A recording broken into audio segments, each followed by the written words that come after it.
everything this year to get to this point. How proud are you of this group?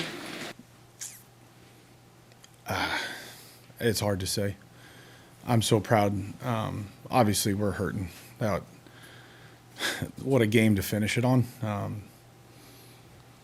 This group of guys worked extremely hard from day one. We believed, and we still believe we can be better. We can be more.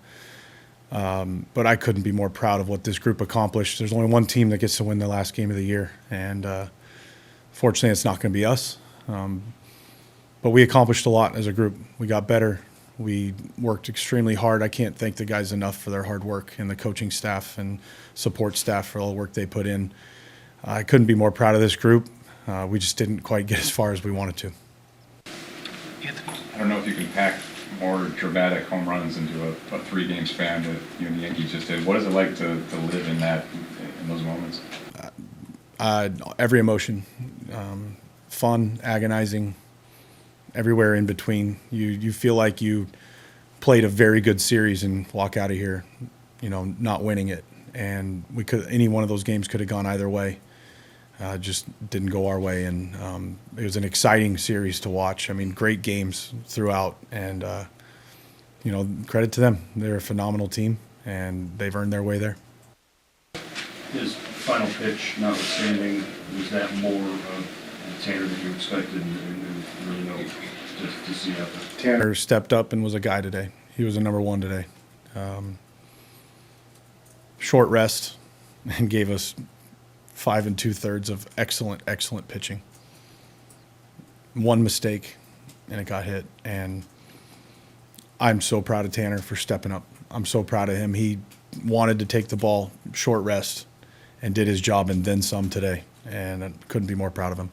Did you consider walking stand in that situation or going to Cade? No, Tanner was dialed.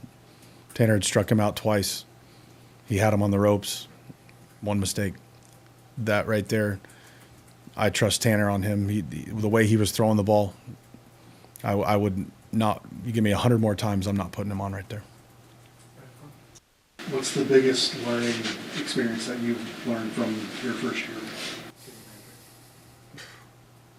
That's a long season, and every decision you make, learn as much as you can from it. Good, bad, indifferent.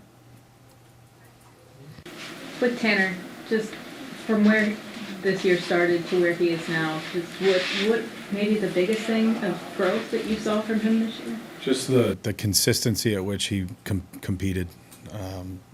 Tanner early in the year, like we talked about, had some struggles for the first time probably in his life, and did it at the big league level, coming off of second place, rookie of the year. And he took it in stride and kept getting better as the year went on. And every time Tanner took the ball, we felt good about it. And he said to me before the season even started, he wants to be number one, and he is. Foster. Steve, what did you say to the players after the game? How proud I am. Remember this feeling. Remember this feeling you have right now, because there's more left on the table for this group. We know we can accomplish more.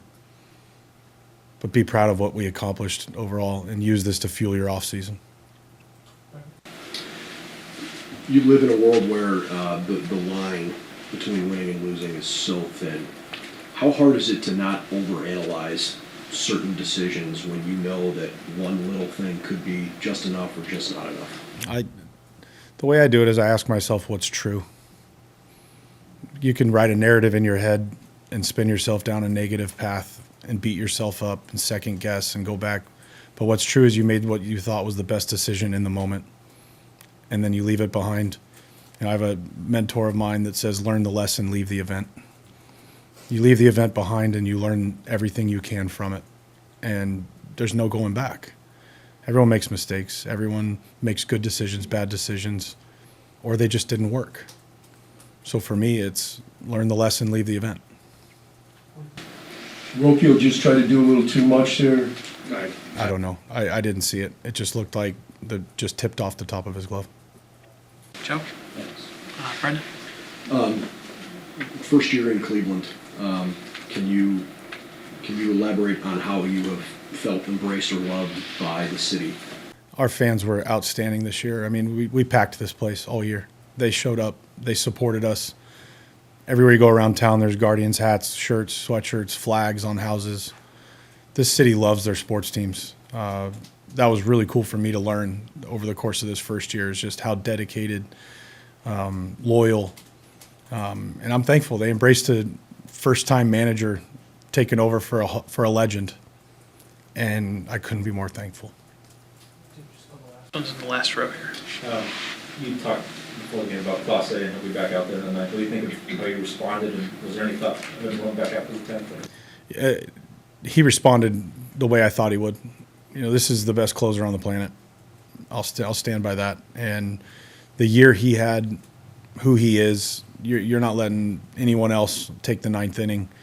You want to take him back out there, but he had thrown 60 pitches over the last 3 days, and you know, had we won tonight, we had 2 more games to go, and you can't overextend these guys. You can't have them throw 75, 80 pitches in 3 days. It's not right. Hunter's been phenomenal all year. I'll give any of those guys in the bullpen the ball anytime, any place, anywhere. Some of the best hitters in the world got us in this series, and that's what's true. Thoughts on Hunter's transformation from going from a starter last year, transforming into the reliever that he had for your 2024 season? All the credit goes to him. He trained all winter as a starter.